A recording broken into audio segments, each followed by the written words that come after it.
Gray November morning, I'm sitting in front of Craig, my boss, watching him flip through my promotion request like it's a flyer for a yard sale. 5 years of extra shifts, canceled fishing trips, weekends I missed with my boys, all of it stuffed into a binder that he barely even glances at. He looks up, gives me that fake smile that means this meeting is over. "Your work's been fine," he says, "but not leadership material yet." Not leadership material. My gut tightens, but I keep it together. I've been here too long to fall apart over a couple of words. I nod, but I'm not done yet. I've kept our biggest client happy, fixed systems no one else could. I'm the guy who's in first and out last. No one else here does what I do. He doesn't even blink. That's great, but we're looking for someone who can manage a team, not just a shop floor. I can feel the heat rising in my face, but I don't let it show. I don't raise my voice. You want me to lead? Then stop throwing me the crap jobs no one else wants. Give me the tools, give me the respect, and I'll show you leadership. Craig cuts me off before I can finish. "We'll talk about this later. Right now, I need you to handle the supplier issue. Can you do that?" I stand up, my jaw clenched tight. This is the moment. I could push harder, demand more, but I don't. Instead, I nod. "Sure, I'll handle it." I walk out of his office, past the corner office with the window I've been eyeing for years. It's empty, of course, the glass reflecting my own tired face. Outside, I stop by my truck, and I make two decisions. First, I'm skipping the one vacation I've managed to plan this year. And second, I'm done writing the daily shop manuals that everyone depends on, but no one ever acknowledges. No more invisible work for a place that doesn't give a damn. I'm the operations foreman at Reading Industrial. Been here 5 years now. When I started, the floor was a disaster. The old foreman quit without leaving a single note or piece of advice, so I had to rebuild everything from scratch. Parts orders were a mess, the vendors were pissed, and there was no one else who knew how to fix the broken systems. I spent the first 3 months here staying late, working weekends, and putting the pieces back together. I created manuals for every machine, supplier contact, and workaround that could keep the place running smoothly. Stuff that no one else would ever think to document, but if they had to, they'd need it. They all depend on those manuals now. Guys don't even know I wrote them. But Craig, he never learned a thing about any of it. He showed up for meetings, took credit in quarterly reviews, and gave me cost of living raises that didn't even cover my gas for driving in early every day. Then came the Dawson and Cozy's contract, the big one. I did the groundwork. I tracked down the specs, worked with the engineers, found the right suppliers, and built out a plan that would keep them happy for the long haul. Craig, he just shook a few hands and smiled for the cameras at the signing ceremony, and that was enough to land him a fat bonus while I kept putting in the hours. Meanwhile, I'm busting my ass every day watching him coast. It didn't sit right with me, but I kept my head down. What else was I going to do? Keep doing the work and wait for him to notice? That's what I thought for a while. But this latest promotion talk, it changed everything. The way he dismissed me, like I wasn't even close to what I'd already built here, like my contributions didn't matter. It was the last straw. And as I stood in that parking lot, staring at the corner office through the big windows, I made my decision. It wasn't just the promotion. It was the whole damn thing. I was done doing invisible work. If they wanted a leader, they weren't getting me at half speed anymore. Walking out of that meeting, I knew I wasn't coming back the same guy. Next morning, I don't show up at 7:30 like usual. I don't even bother with pre-shift prep. I walk in at 9 sharp, making sure to catch everyone's eye as I clock in. The first thing I hear when I step onto the floor is Jimmy from production, looking up from his station. "Hey Rick, you see the supplier mess?" I give him a casual shrug. "That's purchasing's job," I say, keeping it light but final. No more running around fixing problems I'm not getting credit for. He nods like he's not sure if I'm joking, but I'm dead serious.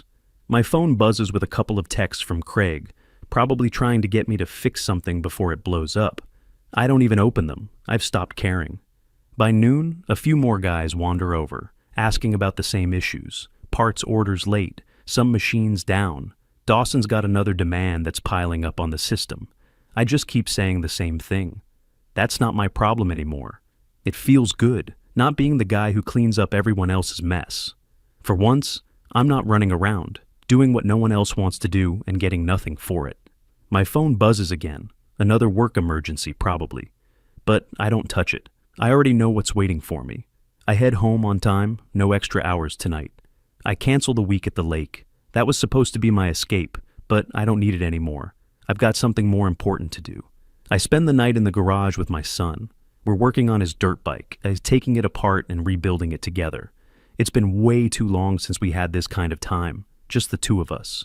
And for once, I'm not thinking about the shop or the next problem that's waiting for me when I go back. My phone buzzes all night with work problems, but I don't touch it, not once. I'm done playing the role of the guy who sacrifices everything for a place that wouldn't even notice if I disappeared. Tonight, I'm just a dad, fixing bikes and enjoying the silence. By the next morning, the shop floor is a disaster. Machines are down, parts are late, and the Dawson project, our biggest contract, is in freefall. I get a message from Craig. Need you to handle Dawson urgently. I don't respond. Instead, I sip my coffee and check the shared drive for the manuals I wrote. They're there. 200 pages of everything Craig and everyone else should have known by now. But nobody's read them. When Craig storms over to my station, his face is red and his jaw is tight. Rick, we've got a problem with Dawson. I need you to fix this. Now. I look at him for a second, let the silence stretch. The manuals are on the shared drive. Should be all the info you need, I say. I don't even get up. His face twitches. I don't have time for that. You're the one who knows how to fix it. Come on, Rick. Just help me out here. I don't budge. I've got an OSHA compliance review that's more important than Dawson right now, I say, keeping my voice calm but firm. Craig opens his mouth to argue, but I cut him off. You can figure it out, I say. I'm not the one who dropped the ball. I leave him standing there, frustrated and fuming. At 5:00, I'm walking out again, the same way I did yesterday. My phone starts buzzing before I even hit the parking lot. 8 missed calls. By the time I get home, there are 86 missed calls, most of them from Craig. The Dawson manager is threatening to walk. Deadlines are shot, machines are down, and the shop's in chaos. I don't pick up. I leave the phone in my truck and go inside, sit down for dinner. The kids are telling me about their day, and I don't let the work problems creep in. For the first time in years, I don't feel that pressure to fix everything. I sleep like a baby. By the third day, I'm sitting in the conference room with Craig and Martin. The tension is thick enough to slice.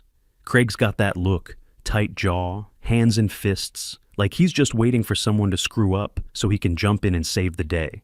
Martin, on the other hand, gets straight to it. We need you to fix this Dawson mess, Rick, Martin says, no beating around the bush.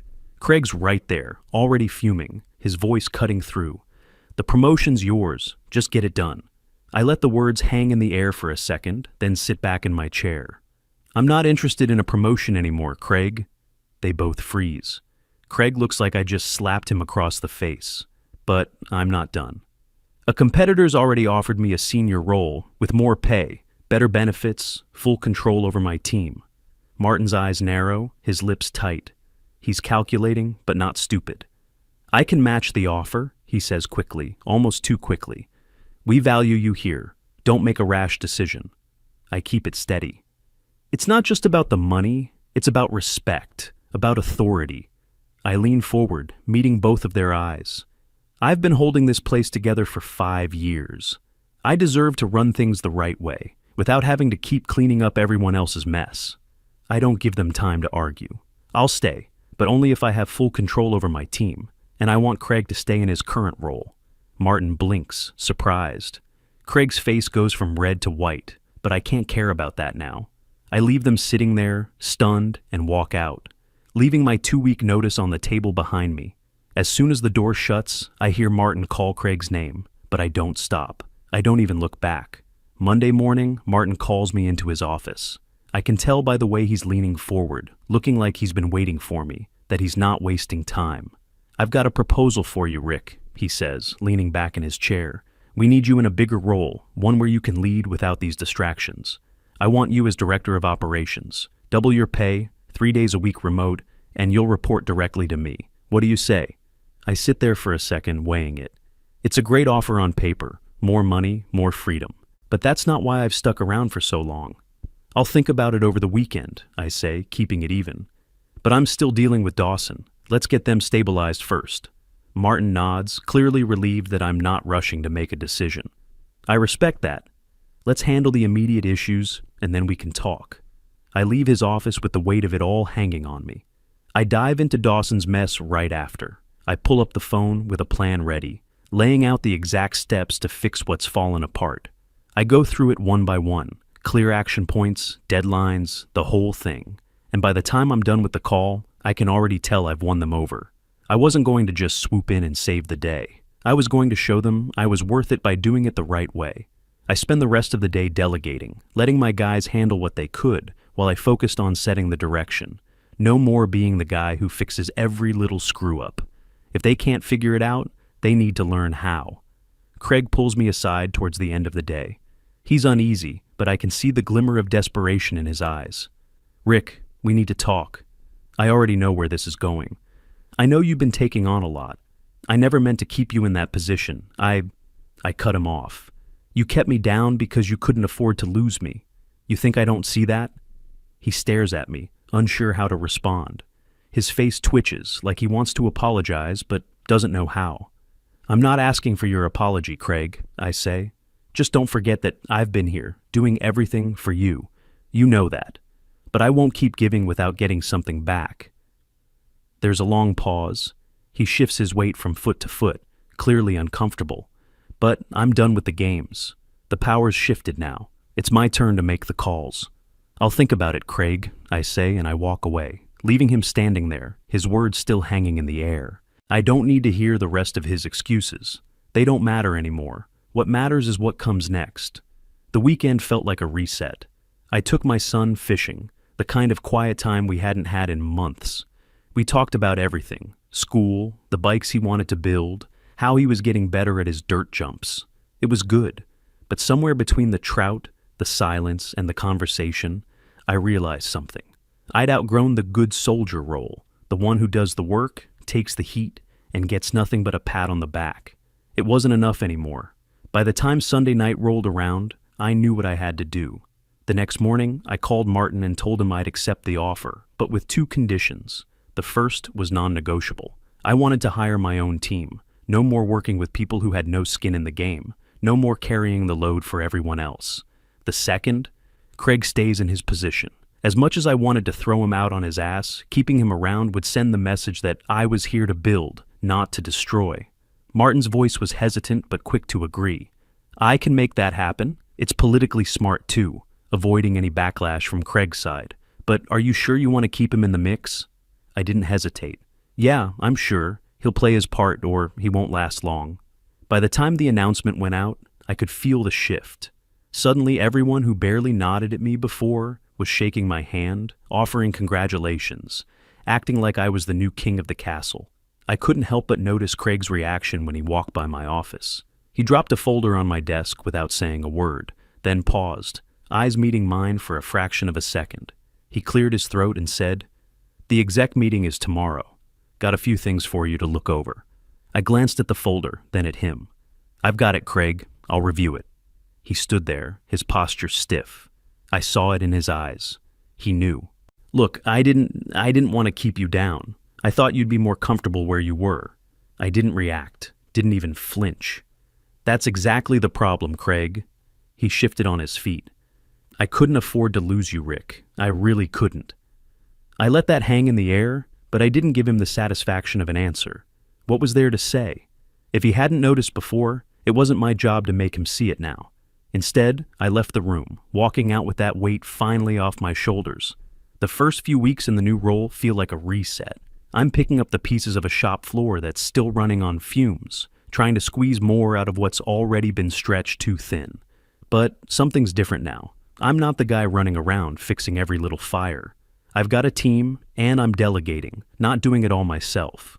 I start by looking at the people who've been overlooked. There's Danny, the machine tech who's got a mind for troubleshooting like no one else, but nobody's ever given him a chance to step up.